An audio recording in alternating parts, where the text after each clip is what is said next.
What's the best way to figure out what fonts are used in a document? One way is to use Adobe Bridge. Most people don't know that you can find a list of all the fonts in a document in Bridge's metadata panel.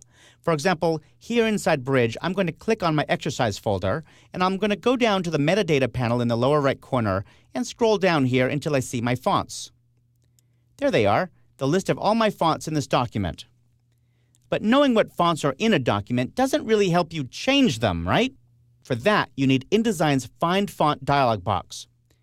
I'll open this document in InDesign by double-clicking on it here. And now I'm going to go to the Find Font dialog box, which you can find in the Type menu.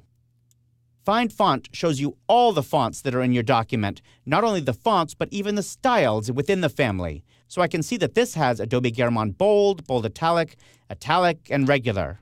Let's go ahead and find out where Myriad Pro Bold was used in my document. I'll choose it and then click Find First.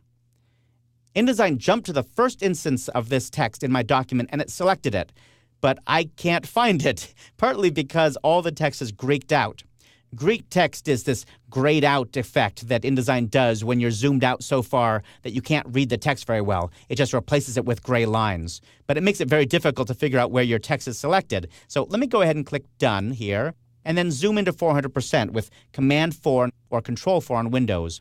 When you do that, it zooms in on whatever is selected on the page. In this case, text was selected because the Find Font dialog box selected it for me, so it zooms in right on the text. There we go. It's this word animation. I'll click off of it here. We can see that it's white text on this orange background. Now let's say my art director says, I don't want to use that font. I want to use a different font. Instead of having to go through your whole document searching for that font, you could simply go to Find Font in the Type menu, choose the font in the list, and then replace it with a different font. In this case, I'll replace it with a font called Party. But honestly, you could just choose any font randomly from the list here. Now, I want to make sure that I choose this checkbox, Redefine Style when changing all, because this forces InDesign to not just change it on my document pages and my master pages, but also go inside my paragraph and character styles and change it there too. That's really important. I'll talk about styles in great detail in a later chapter, but believe me, you want to turn that on. Now I'm going to click Change All, and it goes through the entire document. It also gives me a little alert saying overrides have been applied to one or more styles. As far as I can tell, you can completely ignore that warning. I suggest just turning on the Don't Show Again checkbox, clicking OK, and then you won't have to worry about it anymore. It doesn't really mean anything's wrong. As I glance at my Find Font dialog box here, I notice that it has Times New Roman Regular listed, and that's not actually a font that I expected to see in this document. I didn't think I was using that anywhere. So I have a couple options to figure out where it's used. First, I'll click More Info. That actually gives me all kinds of information about the font itself and where that font is on my hard drive. But more importantly, it shows me what page it's on, page 5.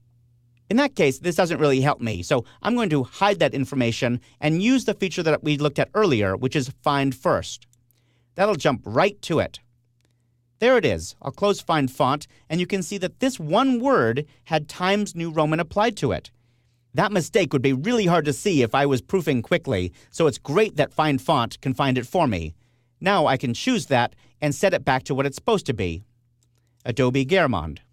I always use Find Font before finishing a document. You would be surprised how often other fonts sneak in.